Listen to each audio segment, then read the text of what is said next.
intercom on, kids had music back there.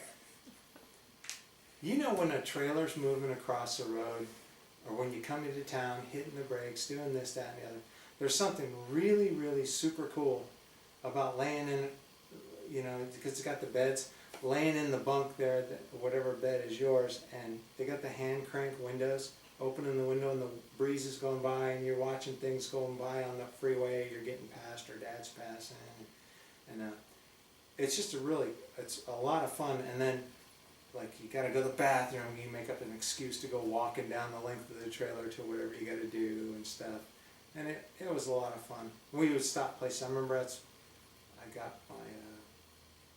my first knife. I got a knife from one of the parks that we stopped there, and I don't know, there's something about getting up in the morning in the trailer and going out to some new place because you stopped and you didn't get to see it until you got up in the morning. Ran out of a little cash though, and Mom and Dad gave us the speech one time about, you know, until some money comes in, something or other. They didn't have any money. So Mom had a big ass box of Bisquick. And so for a number of days, we didn't stop and eat anywhere because we didn't, you know, even then, you didn't, back in those days, you didn't stop and do fast food. There was McDonald's everywhere you went. You didn't even eat meat more than 3-4 times a week. Dad did, but us kids didn't. So it was nothing for us to really understand. We got sick of some pancakes. I tell you what, pretty soon you don't even bother putting even like syrup on them or anything. You just I would roll them up and be like, oh, this is what we got, you know. It was a fun trip. Yeah, going up to Wall Drugs, there's a long, long stretch up the highway there. It's all uphill. Very hot. And going up, I started losing power. Finally coughed into Wall. Wall is nothing. It's just the Wall drugstore, a couple of little stores, and a mechanic shop. No money. So went in the mechanic shop, told them what I thought it was, which was, I thought I'd go in the head, and they let me do most of the work on it. And we went down to the junkyard. I had a 329 in it, and I think 429. You had the big 429, right?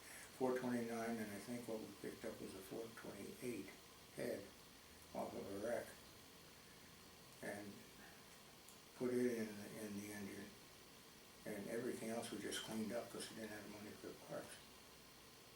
Drove that sucker another 100,000 miles. Got used to that whole idea. I've taken trips in cars and things like that, with like you considered your tools and everything that you might need if something happened before you would consider your luggage and your clothing and so forth. And I remember thinking about all the adventures that would go with Dad, and I had an old beat up white little Toyota, and I went to Michigan to visit Bruce once, and these thoughts did come to me.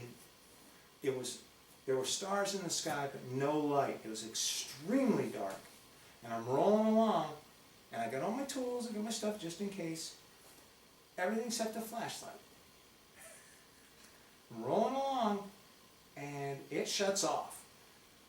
And I had seen an off-ramp, so I pushed the clutch in, and I coast. And I coast all the way up to the stop sign, and I had enough momentum that I actually had to brake.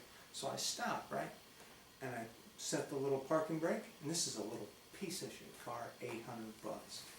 I open the hood, and I'm feeling, I say, maybe my alternator belt's loose.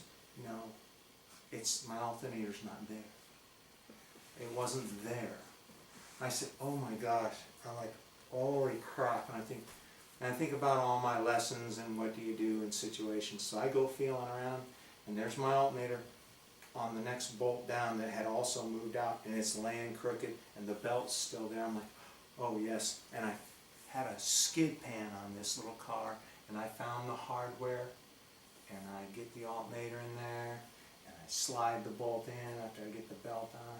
I take my hand and I push for all I'm worth, and I'm tightening it up, and I get it all like, and This is all by Braille.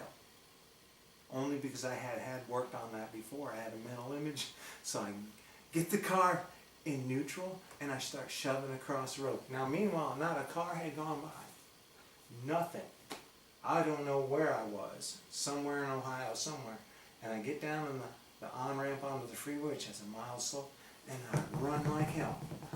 And there's no indication on this car that it's going to start, because it was dead. I get in there and I've already got it on.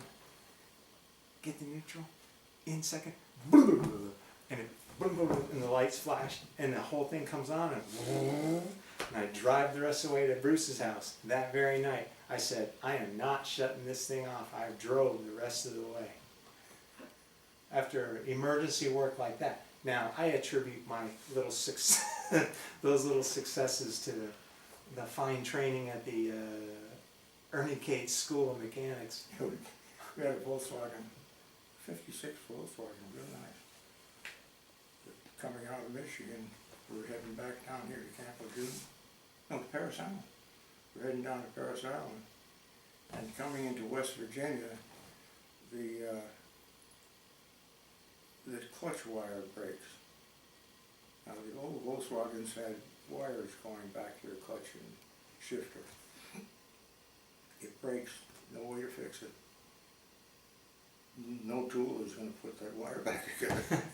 It's like a bicycle cable. So we're on a hill anyway. I put the sucker in second gear, pushed like hell, jumped in it, let out.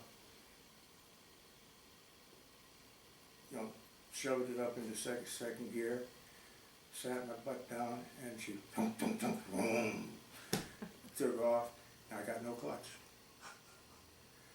We timed lights and stopped at some lights and started it by turning the key on and having it creep forward enough so that it would go, or jumping out and pushing it until it would go. And we would drove all the way down to Paris Island with no clutch. That's wild. Oh, I tell you about a little motorcycle adventure. You talk about taking stuff.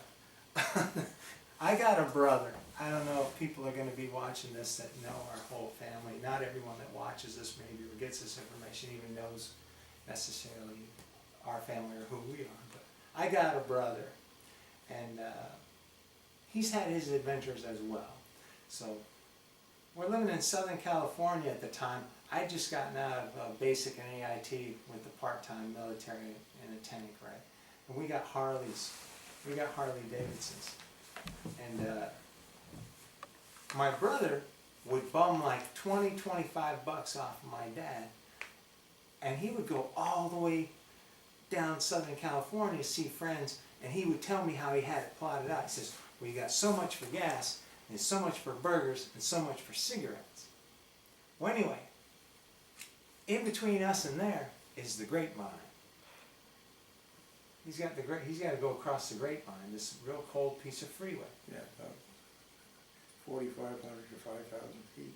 Yeah, anyway, he leaves, it's bitchin' warm and wonderful out. He's got a headband on, he's got his hair like this, he's got his little peepers, and a tank top, and a pair of jeans, and he thinks he's cool. And he leaves out there with his cigarette in his mouth, boy, making noise down the road, which is fine. Day after next, he comes home, and he's absolutely screwed up. He's got salt all the way back from here like this, and he looks horrible. And he comes in the house, and it's kind of cool out, but he had gone up the whole grapevine with no jacket, no nothing. It gets cold up at 4,500 feet. He ran into a snowstorm. He ran into a snowstorm. And he comes in there, and he's talking to me. He goes, oh, dude, I was so cold, man. Fuck, man, I was so cold. He goes, man, one time, he said, you know how you put your hand between the cylinders to warm up your fingers? He said, yeah, I was trying to get my whole body down there. And he goes, it's still recording? He goes, yeah. He says, man, one time I was so cold, I got at a rest stop, and I went into the bathroom just to get out of the wind. He says, and I lit a cigarette. I lit a cigarette, and I was like trying to hold it near me so I could warm up. I'm like, I could just see this idiot holding the cigarette near him to get warmed up.